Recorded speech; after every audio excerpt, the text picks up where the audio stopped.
Hey, what's going on guys? Welcome back to brand new Division video. What I've guys today is my 1 million damage PvE build. Now yes, this is a PvE build. This is not a PvP build. I don't even think it's possible to get 1 million damage in PvP. If it is, let me know in the comment section below because like I said, without a glitch, I don't think it's even possible. Anyways, what this build is actually built around is a M700 carbon. Now I was going for something that I could just one-shot or two-shot NPCs when I'm farming Lexington, doing an incursion, anything like that. I made this build specifically for that, to kind of like sit back behind my teammates, behind cover, and just snipe away and just do a ton of damage for my team. So like I said, my primary weapon is the M700. What I actually have on it is 159% headshot damage and 180,000 base damage with this build. So as you guys can see, my damage is pretty high, but keep in mind I am around 9,100 firearms. That's where I'm sitting currently with this build in order to do that damage. So that is the reason why my base damage is that high. For my talents, what I have is balanced, deadly, and competent. The one thing I wish this build had a little bit different, and I could possibly get it, but my luck and just, I don't know, something with this gun, it just doesn't want to give me brutal. If I had brutal instead of competent, this build would be even better and I could crit for like 1.3, 1.4 million damage.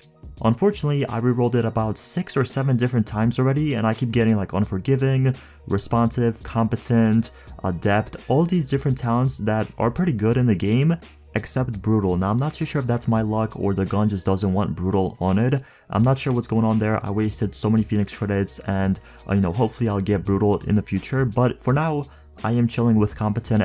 And I'm actually not worried about it too much. Brutal would be good, but competent is still decent on it and I still do a lot of damage. So that's pretty much it for my M700. Moving on to the gear, so as you guys can see, I'm rocking with a 3 high-end, 1 exotic, and 2 pieces of green. Now the reason I'm using 2 pieces of green is because they have firearms and critical hit damage rolled on them, and the knee pads also have damage to elite. So that right there was what I needed and what I was looking for a long time.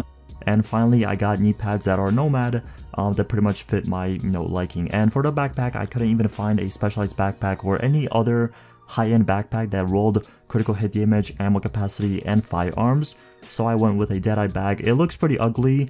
I'm not gonna lie, as I look at it, it does look pretty ugly, but it still does the purpose and it still does a lot of damage, which I like. Now for the high-ends, what I went with is a reckless chest piece.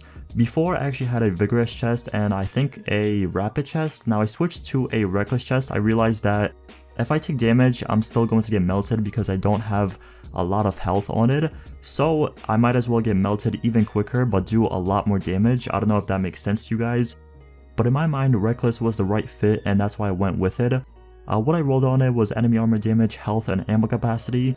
The one tip I want to give you guys if you are making a marksman rifle build is roll ammo capacity on anything and everything you can.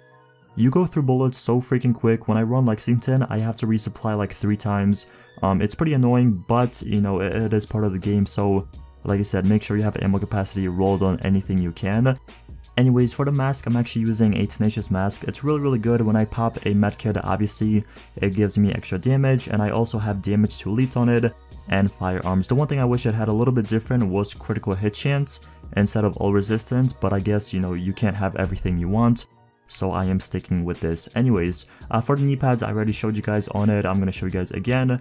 It has critical hit damage, firearms, blind/death resistance, disorient resistance, and damage to elites. The one thing I couldn't really get on my gear was damage to elites, and I was doing like 900,000, 950,000 damage without damage to elites, which was pretty good right there.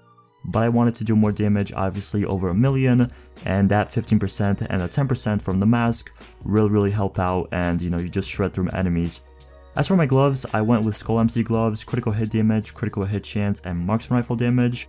Once again, I have a pretty nice firearms roll. The final piece of gear I have is a Nimble Holster. This one actually comes with 1272 firearms, 1214 stamina, 1159 electronics, with 8223 health, which is very nice. I wish my health on this build was a little bit higher. That's the only down part of it. But besides that, doing 1 million plus damage each shot when you crit is really useful. And I'm also, for my abilities, running booster shot and pulse, which is necessary. Really quickly, I'm going to show you guys my health. So as you guys can see, it is only 195,760. Now it's not the lowest thing in the game. It could be lower, it could be like 170,000. but it is still pretty low in PvE. You want anything over like 220, 230,000 health in PvE because the NPCs just melt right away. But it is what it is. When you sit behind teammates and you are behind cover, you don't really get melted that quick, especially if you know how to use your medkits and your booster shot like separately. You're going to be fine, and this build will do you wonders. Anyways, that's pretty much my build. To be honest, I thought it was going to be a little bit more difficult getting over 1 million damage each crit in PvE. But surprisingly, it was pretty easy to make. The only thing you really have to do is roll firearms on everything. Oh, and I didn't tell you guys about this. I actually forgot, my bad. I'm using all firearms / health mods except one on my backpack, because if I actually make it into firearms, as you guys can see, my balanced on my M700 is going to go away, and I actually like balanced. I like how it functions when you are in cover. And that is the main reason why I have to run around 3000 stamina, because of that balanced talent. Anyways, if you guys have any questions, feel free to ask in the comment section below. I reply to all my comments. But once again, thank you so much for watching, and I'll see you guys in the next one.